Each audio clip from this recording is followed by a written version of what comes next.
Thank you for being here. Welcome to the Bounce Grand Rounds series, our virtual series.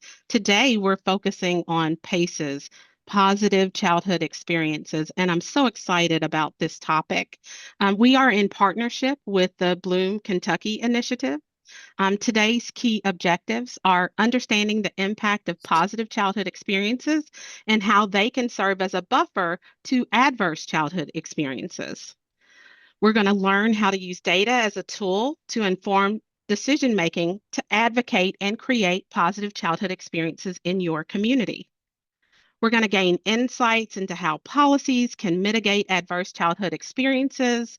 And we're going to reflect and network with leaders across the Commonwealth who are interested in changing policy and practices to support childhood experiences. So, again, welcome. We're excited about you being here. And we're going to start the program. Thanks to everyone who is entering where you're from in the chat, who you are, and where in Kentucky you represent. We're excited about this series because it puts a spotlight on various dimensions of adverse childhood experiences with the goal of fostering cross-sector collaboration to build more resilience and trauma-informed communities while also generating practical solutions. So, again, today's focus is on the power of positive childhood experiences. And with us today is Hannah Edelen. She is the Director of Policy and Strategy at Kentucky Youth Advocates, and Kate Andriacco, who is the Mentoring Program Coordinator for Partners in Change, which is formerly known as Covington Partners. So, to get us started and learning more about positive childhood experiences, I'll turn it over to Hannah Edelen. All right. Well, good morning, everyone. Thank you so much for being here with us today. Again, my name is Hannah Edelen, and I help lead the Bounce Coalition and Bloom Kentucky. Bloom Kentucky is primarily focused on mitigating adversity through policy change, and both of these initiatives, they exist under Kentucky Youth Advocates. Today, I'm going to share a little bit with you about the power of positive childhood experiences, or PACEs, as we'll refer to them, and how these types of experiences, they contribute to greater health and overall well-being. But before we dive into PACEs, I want to make sure that everyone has a quick primer on what adverse childhood experiences are. So if you'll go to the next slide for me. Well, while we're getting those slides pulled up, adverse childhood experiences comes from the landmark study from the work of Dr. Vincent Folletti and Dr. Robert Anda, who in the late 90s led the first large-scale study examining early childhood adversity and adverse health outcomes in adulthood. And they sampled over 17,000 adults from Kaiser Permanente. If you'll go back one more slide, you should see the original variables that were categorized in, there we go, abuse, neglect, and household dysfunction. So we can see some of those variables on the screen. Those were the initial ACEs that were examined. One of the major findings from this study was the relationship between these early childhood experiences and the later long-term effects on physical and mental health and overall well-being. So now if you'll go to the next slide, you will see that adversity in many ways has lasting impacts. So since this initial study, which first examined some of those ACEs and risky health issues such as smoking as an adult, liver disease, and even risky decision-making around even financial problems, amongst other negative outcomes. We have since seen this study reaffirmed, and it's been expanded upon, and we've seen links across the lifespan. So in the visual on the slide, you'll see links to mental health, chronic disease, risky behaviors, and even impacts on opportunity. On the next slide, you'll see a quick overview of a little bit of what I've talked about. As we know, bad things happen And those adversities can create stress, and that stress can become toxic. And when we're talking about adverse childhood experiences, we're talking about experiences that are toxic. Without getting into the brain, the science of the brain and of the body, we know that toxic stress occurs when the body's stress response system is activated for a prolonged period of time. And without enough support, this can impact all sorts of different parts of our body and lead to things like physical illness, mental illness, substance use, economic distress, social problems, isolation, and even early death. So on the next slide, this is an important framework. This really shows the pair of ACEs. Many of the ACEs we see are products of adverse community environments, so things like poverty, discrimination, poor housing quality, and affordability. And I really like this framework because it shifts the focus from families to communities and systems. And Bloom, Kentucky is specifically focused on addressing ACEs through policy change. And many of the adverse environments that we see on this screen are opportunities for those system change and investments. Next slide. Here's a quick look at Kentucky's pair of ACEs. In the top, you will see data on the ACEs, and in the bottom of the graph, you will see data as it relates to some of those adverse community environments. This is a graphic you can find on the Bloom Kentucky website. We also have this data regionalized, and these data points are really helpful in terms of informing efforts around intervention and even policy. So whether you're writing a grant and you want to facilitate specific programming to address one of the ACEs, or if you're even wanting to apply for opioid abatement funds, this data can help you inform potentially where you want to put your focus and even guide some of your investments. So some of those top data points for Kentucky, we are top 10 for parental incarceration, number 14 in the nation for child maltreatment. We have high rates of domestic violence and kids witnessing domestic violence, as well as high rates of mental health issues and substance use issues. And we know that in Kentucky, we have adverse community environments specifically that link to housing instability. We can even think about some of the natural disasters that have happened in Western Kentucky and Eastern Kentucky with the tornadoes and flooding. All of these data points help inform where we can focus our efforts in many ways. Next slide. The CDC put out some strategies for preventing ACEs, and you'll see in just a little bit how these strategies are aligned with the research on positive childhood experiences. But really quickly, those strategies are strengthening economic supports for families. So when we think about policy, we can think about how important family-friendly work policies are going to help support families. Things like promoting social norms that protect against violence and adversity. Public education campaigns are super helpful, as well as learning about bystander approaches. Ensuring a strong start for children. We can talk about the importance of high quality childcare, which we know is so important for folks and families to be able to go off and be in the workplace and feel confident that their kids are safe. And then the next one, enhancing skills to help parents and youth handle stress, manage emotions, and tackle everyday challenges.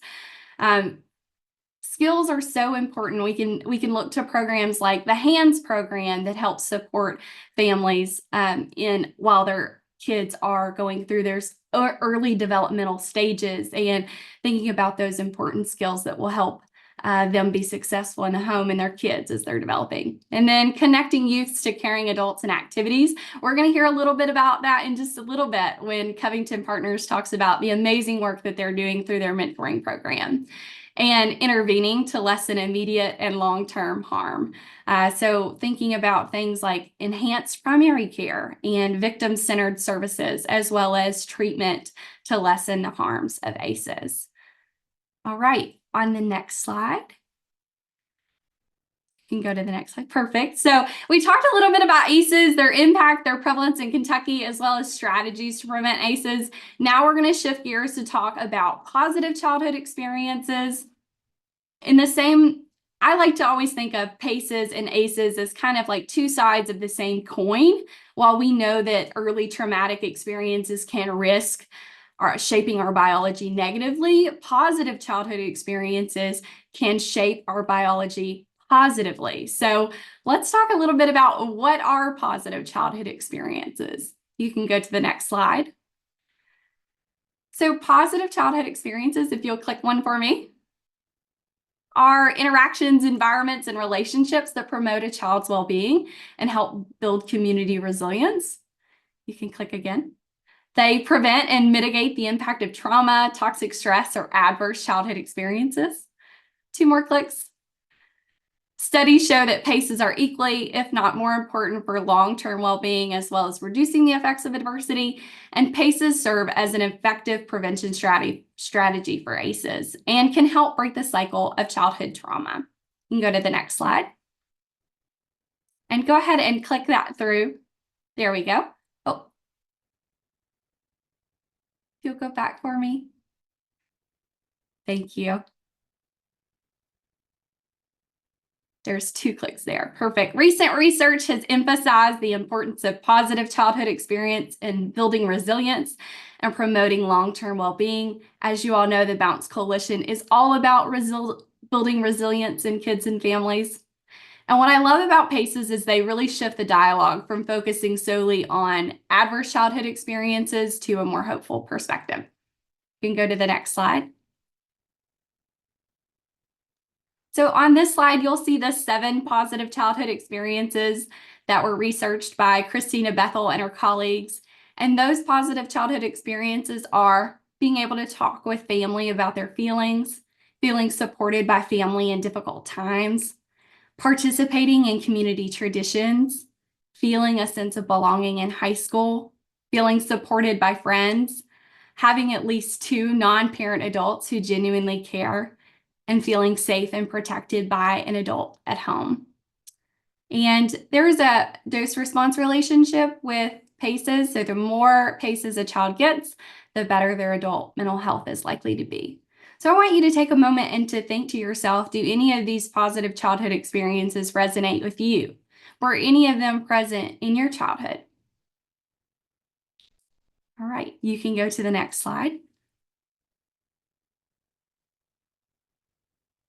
And you should be able to click through. Yeah, there's a lot of research out there today on PACEs and outcomes.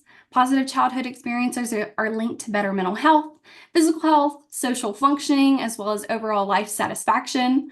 And the higher number of PACEs correlate with lower levels of depression, anxiety, PTSD symptoms, and substance use, as well as improved sleep and health behaviors. There's also research that further explores the connection between mental health, physical outcomes, and then that psychosocial functioning. You can go to the next slide. We know that PACEs contribute to enhanced resilience. They support an individual's ability to cope with stress. They promote better self-regulation, and they foster stronger interpersonal relationships. And we can see that in just those 7 examples that were provided of PACEs. They also contribute to reduce loneliness and stress. They improve social support, and they provide greater well-being despite childhood adversity. You can go ahead and click for me. And they help to buffer the impact of ACEs, leading to better long-term mental health and social outcomes. Next slide. And states are now incorporating PACEs into some of their research. So instead of just asking questions about the prevalence of adversity, there is greater research on asking about the prevalence of PACEs. That was that last bullet point. This is a great framework. I love this framework. It's called Healthy Outcomes of Positive Experiences. And this is based off of those 7 research-based positive childhood experiences. And really what you see on this slide is the 4 building blocks of hope, and it's an accessible way of talking about the key types of positive childhood experiences.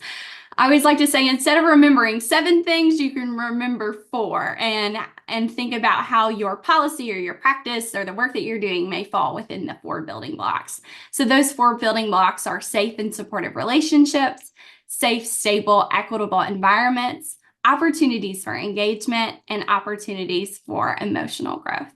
And you can go to the next slide. So I always love to give an example of like what would hope look like in action. So here's a quick run through of using the HOPE framework. How would you think about a positive childhood experience and how maybe you would improve a challenge in your community? And so in this example, the challenge that was identified was maybe a community is seeing an increase or a large number of kinship families, and there's an organization and they're thinking about opportunities for an intervention. So using this HOPE framework, thinking about relationships, stable, equitable environments, as well as social and civic engagement and emotional growth, we're going to think about how do we align this intervention with positive childhood experiences. So in this case, we might partner with a faith-based organization or the extension office or another group that's in our community. We might provide a support group for families and youth, essentially a space where families can connect. Maybe they can share a meal together. In many ways, this is also an opportunity for those families to get respite, and just an opportunity to come together and to connect as well. And we think about funding opportunities, maybe for supporting an intervention like this. There are local opioid abatement dollars as well as commission funds that could support work like this. We know that there is a relationship between adversity and substance use, and so this is really a great time now in Kentucky that we have these historic dollars to invest in prevention opportunities. All right, next slide. And this will be key takeaways before I kick it over to Kate. But PACEs can buffer the negative impacts of ACEs and improve long-term outcomes. Very, very powerful. We can use data to analyze gaps and challenges. PACEs can be a framework for thinking about prevention opportunities. I love that HOPE framework. And then we can also consider how historic opioid funds can be used to invest in opportunities like this in your community. Next slide. So now I'm going to kick it over to Kate with Covington Partners to talk a little bit about how she has put positive childhood experiences in action in Northern Kentucky. Thank you, Hannah. I appreciate it.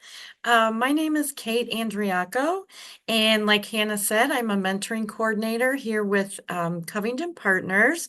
We've recently changed our name to Partners in Change, so hopefully it'll be consistent throughout the presentation, but you might see it both ways.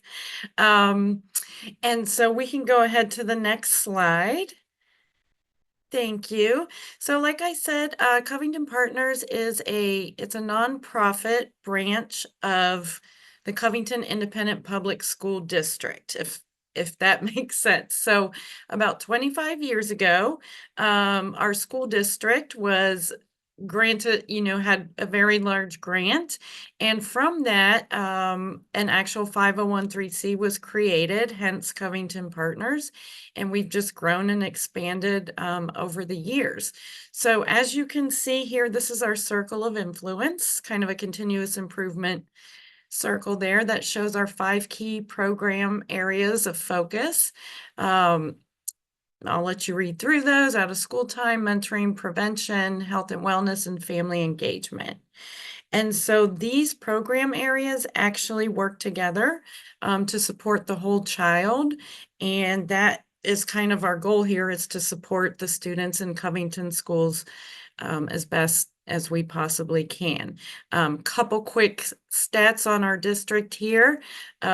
We have about an 88% free and reduced lunch student population district-wide.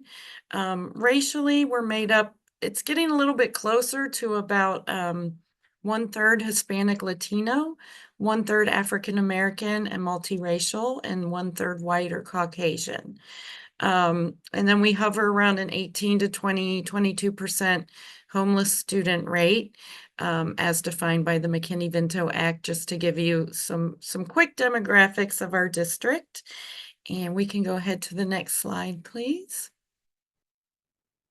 So in our mentoring program, we're just going to kind of focus on that today and talk about how mentoring can really be actually a very cost-effective way to build those paces within students. And I do find all of the research so hopeful, because as we all know, there's so little many of us can do to change, the number of ACEs an individual, youth may have, but what we can control and what we can work towards is building those paces as best we can.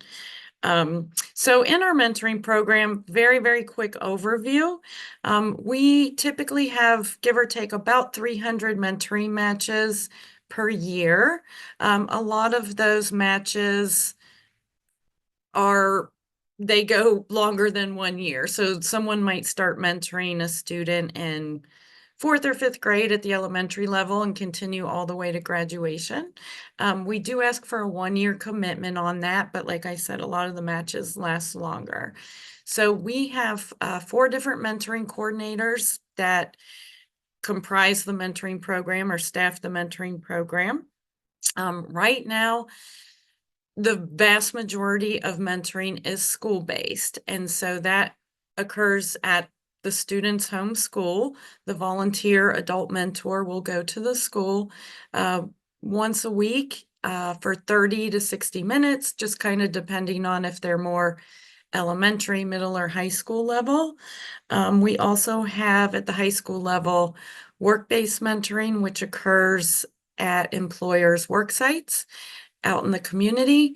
And then we have peer mentoring, which is with our upper class high school students that occurs with 5th and 6th graders at the elementary or middle school, depending on where their mentee is. So it's pretty much all school-based except for, like I said, the work-based program. And that is all supervised by our mentoring coordinators. And we can go ahead to the next page or next slide. Okay, so here we'll get in a little bit more to program implementation considerations. So if you are thinking about starting any kind of a mentoring program in your community, or if you currently have a mentoring program and you're looking for new ideas of how to expand it, this is by no means an exhaustive list, but just some of the major considerations to think about while you're beginning that.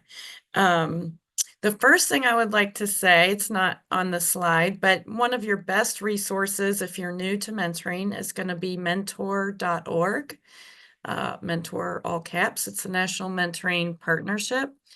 And they really are kind of the one-stop shop for everything. Thank you, for everything mentoring. So if you're looking for best practices, whether it's a school-based program, a community-based program, peer, work-based, all the different types of mentoring, you can find some really great information there.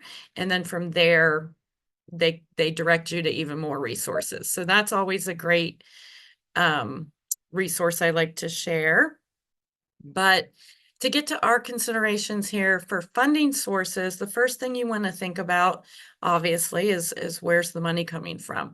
So whether it is grant funded, whether you're able to use opioid abatement funds, whether there's a foundation in your area that wants to do something to contribute to PACES, you hopefully are in luck with your funding source. So the main cost you're going to need, and the reason I said why mentoring is one of the more cost-effective evidence-based prevention programs, is that really your main cost is going to be your mentor coordinator salary. In addition to that would be the cost of background checks, and of course, space, if that's something that you need, hopefully that can be an in-kind donation. But in terms of actually running the program itself, it's pretty cost effective. So the next thing you're going to want to do too is these next two are kind of together: formalizing your processes and establishing your policies and procedures. And again, this is kind of where things like mentor.org or other established programs are good resources. So what you want to think about with these different processes is you want to think about anything from mentor recruitment all the way to match closure and what happens then. So in between those things, you want to think about how to recruit, which we'll get down to that in a little more detail. But once that mentor is recruited, you're typically, well, you are going to need a background check. So we actually do federal and state background checks. And that can be a little bit pricey. I want to say around $40 a person. And so we pay for that. I know there are organizations that ask the mentor to pay for that. So if cost is an issue, that's one way to do it, where you kind of feel like the mentor has a little bit more skin in the game, then that is a good way to go ahead and get that paid for. The other big cost I forgot to mention is going to be your liability insurance. So hopefully maybe you're with an agency or an organization or a school where this would be covered already, or simply add on to the policy they have in place. But that is definitely an area that you would probably need some assistance with. If you are community-based, that carries a whole different type of liability insurance. So typically a lot more expensive. So those are just some considerations there to look into. As far as your more kind of operational day-to-day policies and procedures, like I said, we typically start our mentors with a background check, and assuming that comes back great, our next step is to do a mentor interview, where we have kind of a consistent interview that all 4 of our coordinators use with mentors, just to get to know them, to find out if they have any recent experience with the age group they're getting ready to mentor, just to really find out about them, and in our heads kind of think of who might be a great student to match them with. At the high school level, we tend to match, if we can, along career interest guidelines. Obviously, in the work-based program, that's important. And then sometimes it's matched more along interest, personality. It may be, we had an adult and a student who both played the dulcimer, and so that match was made, and they loved it, and they played their dulcimers. So you just never know what might come up that really kind of connects people, and that's why we do the interview, to kind of look for those little parts of our adult mentor's personality. We also check, excuse me, check potential mentors' references, and just make sure, they kind of get the stamp of approval there. And then in addition to the interview, we also provide a mentor training, where we go over all of our policies and procedures.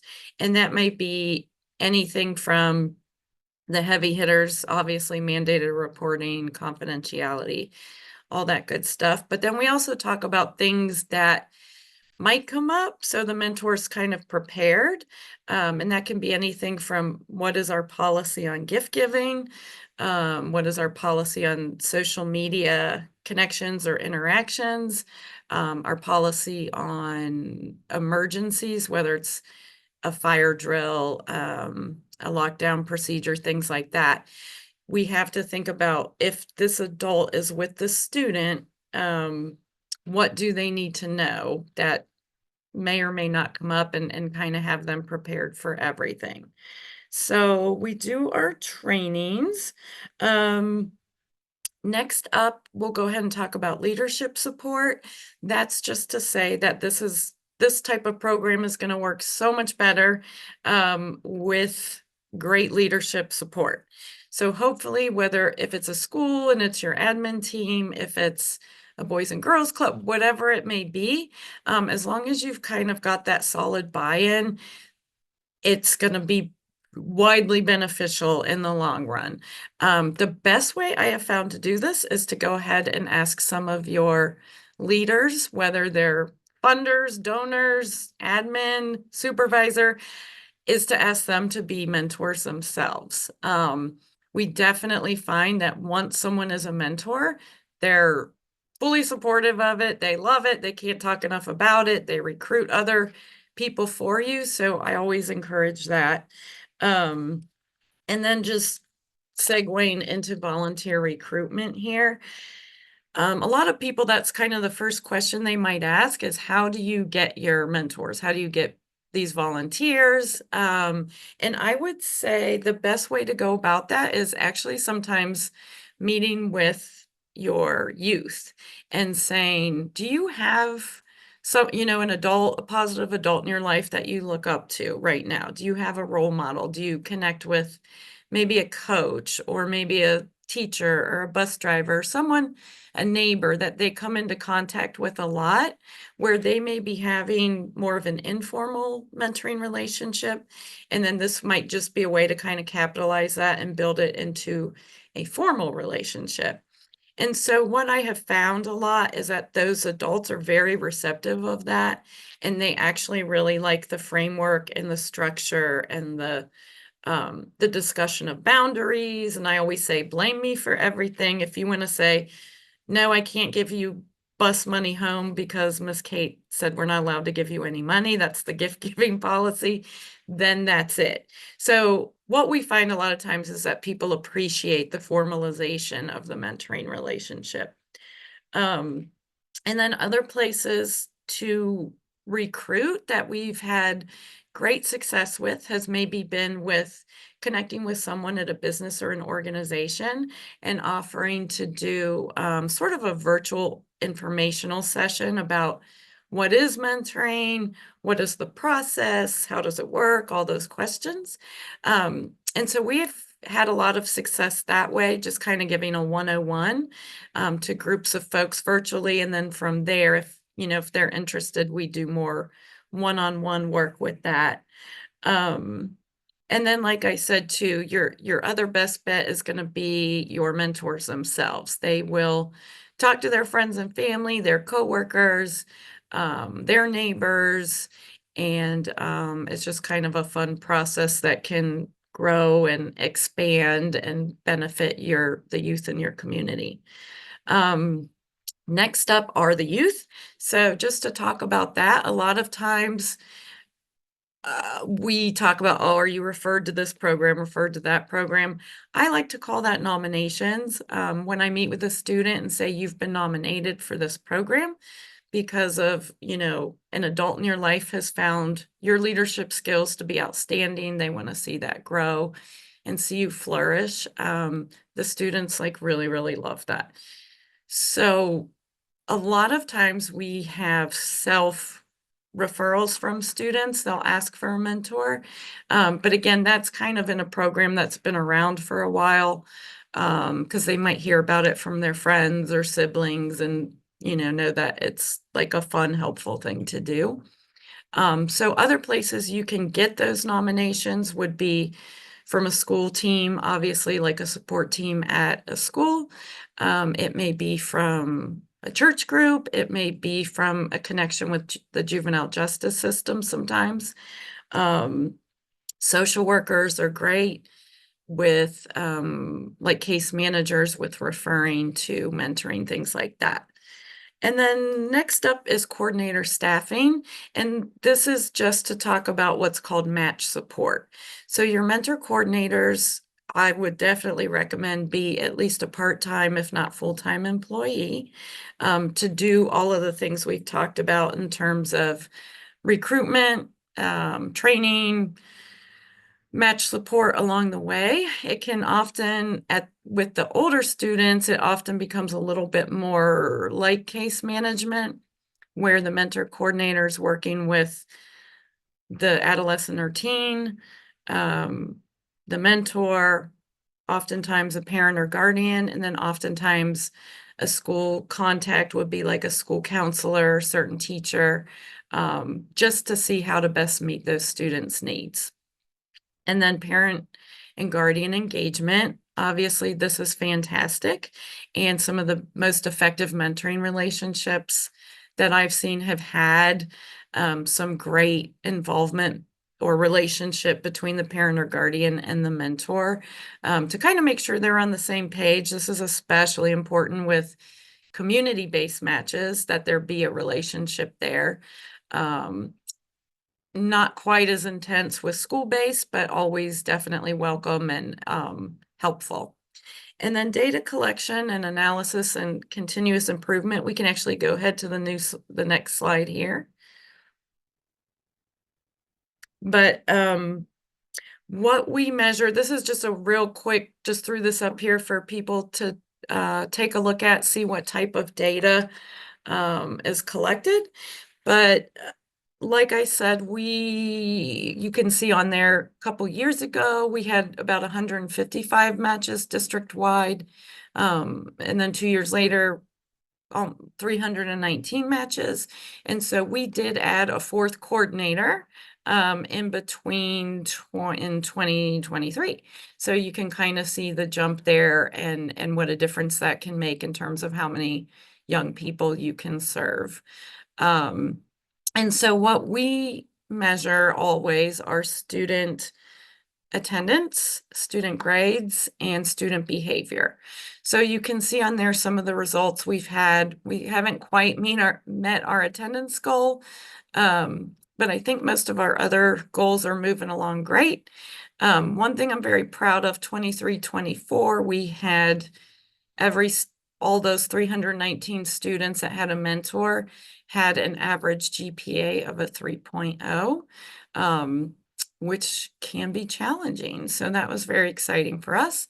And then just in talking about continuous improvement, as we have looked at our data over the years, as our school student population has changed, we've had a growing population of Hispanic Latino students, of English learner students. And so in order to respond to those needs, we started to say, okay, we need more mentors of color. We need more male mentors. We need more bilingual mentors. And so we partnered with Esperanza Latino Center, which is here in Covington. They're fantastic.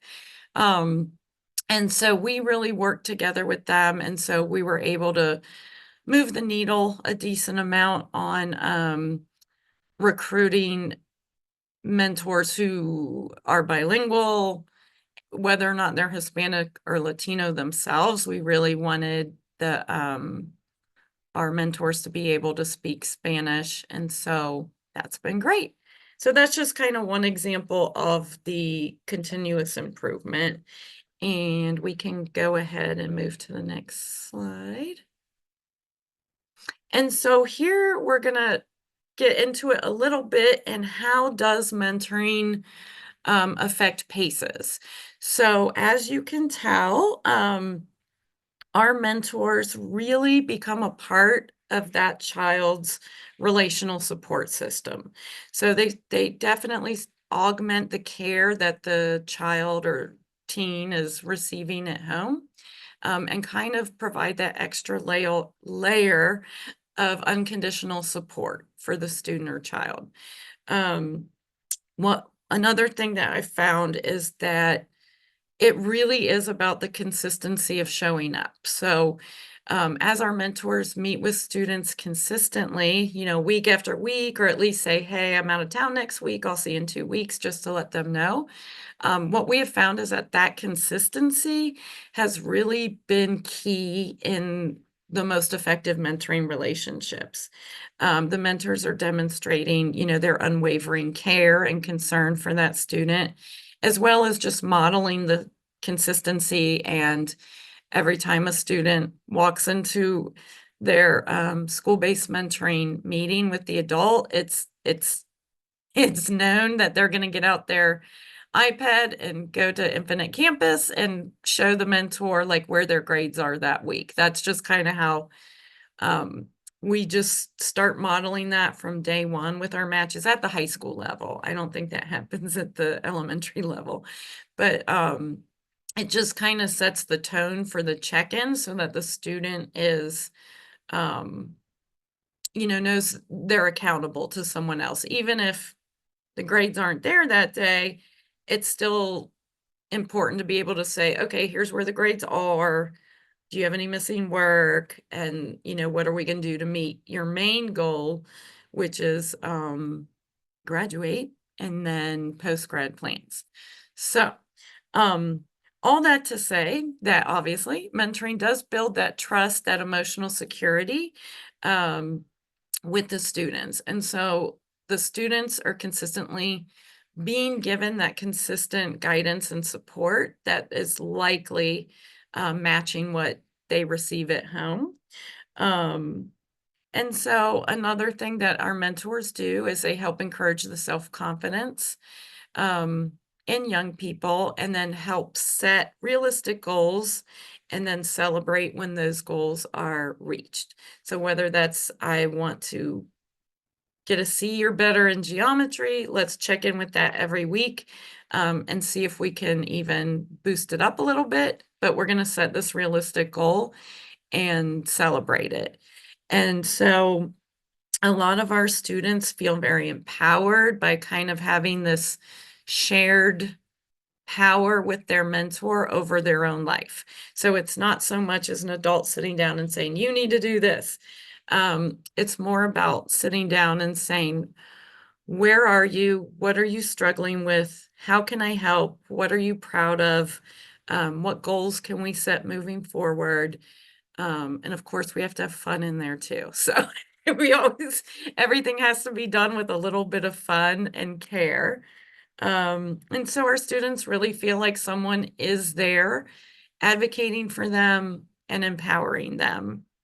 And then in terms of enhancing social connections, this is a great one. We especially see this a lot in work-based mentoring, but this can be introducing students and youth to new networks of support, whether it's their peers in like after school activities, or introducing them to even just like scholarship ideas, or different people within that person's career network that they might be able to talk about, just different opportunities they may have heard of in their own personal life as a mentor or a parent or grandparent.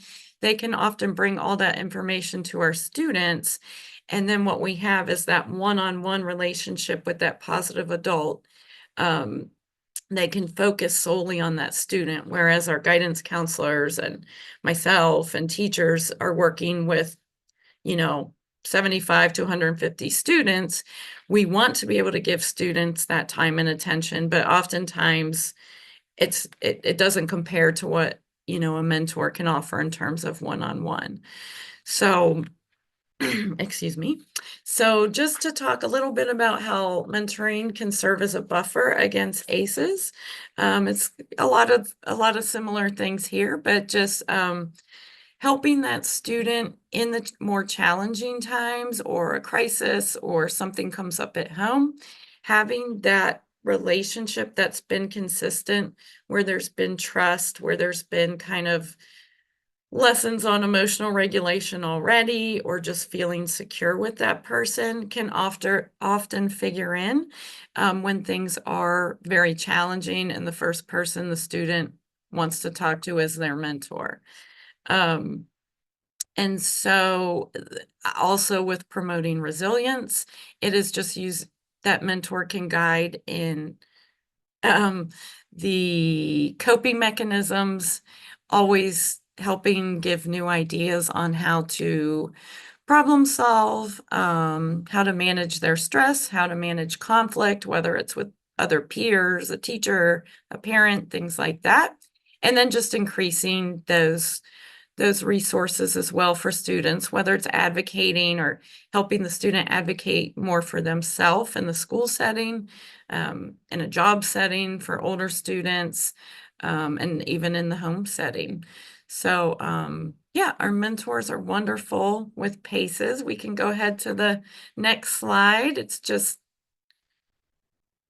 is just an example in talking, sort of like an appendix, and talking about how do I become a mentor. This would be one of those formalizing of policies and procedures, just so that mentors can take a look at it, see what is involved, know what to expect, manage those expectations, and move forward from there.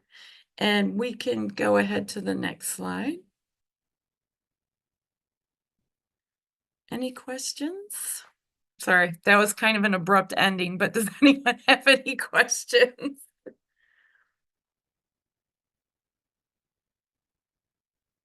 So feel free to come off mute or put questions in the chat if you have any questions for both Kate or Hannah.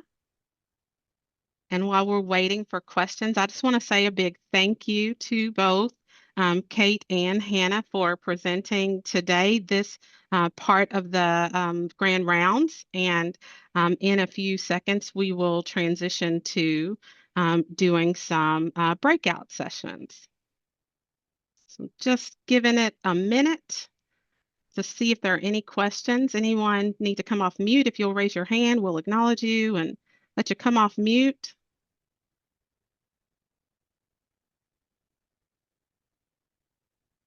Clearly, we did a great job. I put myself in there because even though I'm not presenting, I get to facilitate today. So clearly the information was clear. Well, if you do have questions for Kate, for Hannah, for the Grand Rounds team, feel free to reach out. But we are now going to transition to doing a part of Grand Rounds that we absolutely love. And this is the opportunity for you all to connect with your peers from across the Commonwealth to talk about what you've learned today. So each breakout group will have a facilitator, and within your breakout groups, you will have a few discussion questions. So Tina, can you pop those back up? And the questions are, what is a positive childhood experience that you would like to see implemented in your community or organization? And did you have a mentor in your life? What impact did they have on your success as an adult? And your facilitators, we're going to do it a little differently. So if you've ever joined Grand Rounds before, we've always had facilitators and we've had note takers, but this time we're going to use Padlet to capture all of the ideas. So we're super excited about using this new format, and we'd love to hear your feedback afterwards to see how it works in your groups. And so if there are no questions, we are going to drop you into groups.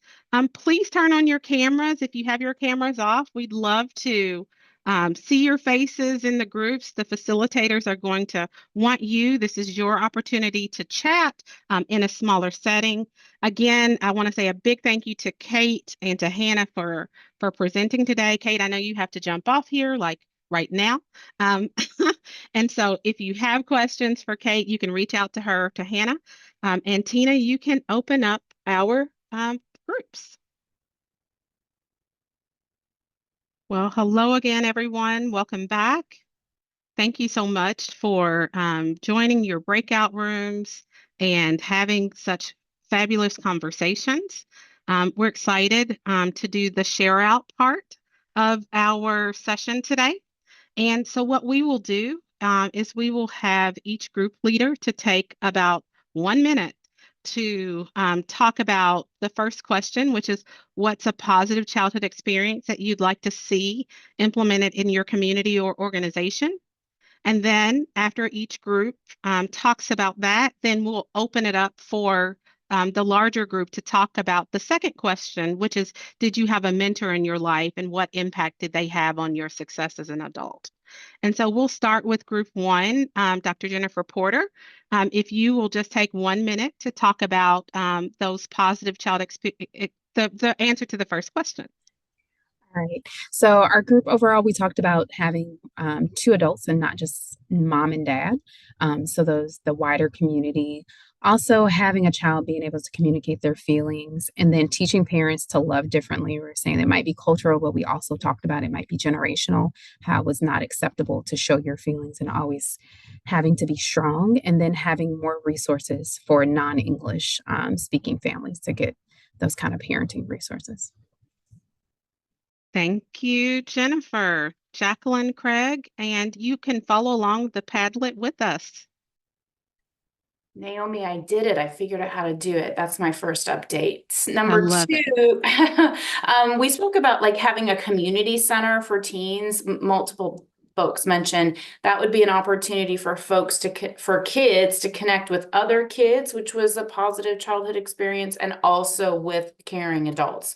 So we mentioned that. And then again, I think someone else just mentioned community resources. available at times and places that folks with different work schedules and that sort of thing could get to those. And then also just being aware sometimes folks, depending where they are in the system, are just overwhelmed and worn out, and maybe give them all just a second to breathe and then circle back to them if need be. Thank you, Jacqueline. I'm so proud of you. You got it. You figured it out. Debbie, I see you guys had lots of comments, but we have 1 minute for you to just summarize for us. Yes, I got you. So first, kids who are being mentored, for them to be able to take the things that they've learned and mentor other kids, like sharing that peer to peer. We talked a lot about like just increasing awareness of ACEs and PACEs. And like it was mentioned that oftentimes we want kids to talk about things, but maybe we're asking them to talk about things they were told not to talk about. And then for kids to feel valued and heard, to know that they matter. And with that, kind of providing opportunities for that, like really listening to kids. So that way they know that, and that they have a place of belonging. And then lastly, for businesses in the community to promote to their staff to be mentors and provide those opportunities, like maybe allowing time off or something to do that. Thank you, Debbie.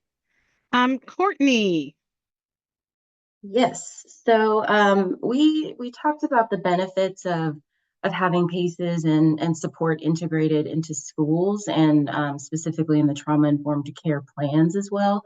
But we also talked a lot about the need to lift up or to increase access to opportunities for kids to have these consistent and positive experiences in their communities or just outside of schools as well.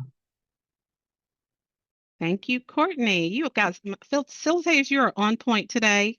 You are keeping within our time limit. Thank you so much. Karina? Yeah, so we were really jazzed about mentorship and really spent a lot of our conversation talking about how much mentorship had helped folks, come into adulthood and start their careers and really achieve a lot of success. And what are some ways that we can increase access to mentorship in communities? We talked specifically about utilizing faith communities, senior citizens, and connecting young adults and younger folks to seniors, and just some other concrete strategies like extracurricular activities to really increase mentorship within communities.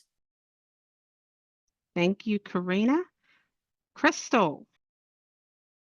Yeah, so our group really highlighted mentorship as well, and having those positive connections to adults.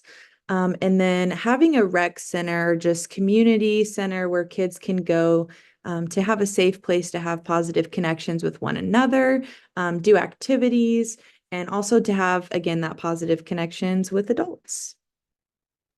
Thank you, Crystal. Mara, I see Leandra was your note taker, but Mara, yeah, well, and actually I put her name for the comments that were hers. I messed with it a little too much, but yeah, I can go ahead. So we talked a lot about mentorship like others as well. And the one example was how there are some schools where they have high school students who walk over to the elementary school to meet and kind of provide mentorship to, our elementary students, but then also kind of empower those high school students. We also talked about community traditions and, how we used to be able to go out and play until the street light came on, and how can we kind of promote that safety and community connection now for our kiddos who are a little bit more homebodies.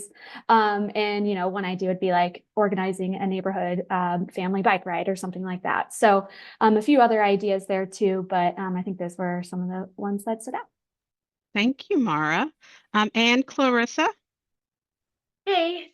So our group, we talked a lot about mentoring being the strongest positive childhood experience that we wanted to work with. So we discussed expanding on the programs that are already in place in our specific orgs that we work with, as well as talking about how mentoring could be expanded via money and available funding. The addition of, and the importance of kids having someone that they can talk to and run things past if they have like family or school issues. And so thinking of, is one day enough a week? It's like, yes, it's making changes, but how can we expand on that? And one idea was talked about is having a space in the community similar to maybe the Goodwill Opportunity Center. So for example, behind Family Health Centers, there's a building. We talked about what it could look like if we could add spaces, add services and elements of that 6 positive childhood experiences chart in that building to support families in that community with people from that community so that people can relate to that and the issues that are going on in their specific community. We discussed mentoring from people within the neighborhood, support from the neighborhood, mentoring services from the churches as well as CASA, and the importance of how we were mentored growing up and the impact that had on us. Thank you, Clarissa. And last but not least, Kelsey and your group. Yeah, there's definitely a lot of synergy with what others have shared. I think one thing that kind of we talked about as a group is just to have supports and services for parents and caregivers as well as the youth and young adults and kids, just because they're, that kind of wraparound service approach and making sure that they're connected and there's resources and also broader awareness building around ACEs and PACEs. So it is definitely a community led initiative, and then also increase supports for the LGBTQ plus specific kids within schools as well, and continuing partnerships with schools. Awesome. Thank you. It sounds like everybody had some amazing conversations. We got lots of notes, as you saw.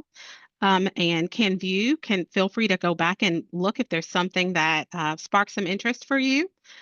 In thinking about the second question in the group, did you have a mentor in your life? What impact did they have on your success as an adult?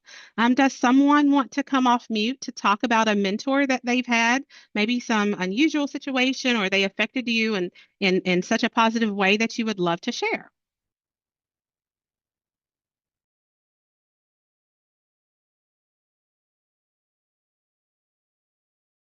Well, I didn't really think about it till now, but I think that we might discount like teens' interactions with coworkers, like at their first jobs. So if I think about it, my first job was at a very small town veterinarian. And one of the ladies that worked there was a mom.